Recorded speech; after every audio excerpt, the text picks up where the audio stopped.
Solve the following quadratic equations and find out the roots for the same. 2x square plus 10x plus 8 equal to 0. Now, we can also reduce this quadratic equation. It will become x square plus 5x plus 4 equal to 0. Now, if we compare this with the general form of quadratic equations, you will get a equal to 1, b equal to 5, and c is equal to 4. So you have ac is equal to 4. Now you have to find out factors of 4 in such a way that their addition is the value of b, that is 5. So 4 you have 2 into 2, but the addition comes out to be 4. So which we do not want. The other possibility is 1 into 4, that is 5.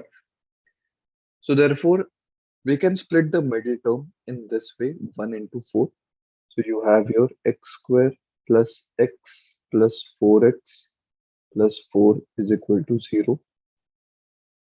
So x into x plus 1 plus 4 into x plus 1 is equal to 0. Therefore, x plus 4 into x plus 1 is equal to 0. So therefore, we have two possible values of x. X is minus 4 or x is minus 1. So these are the roots minus 4 and minus 1.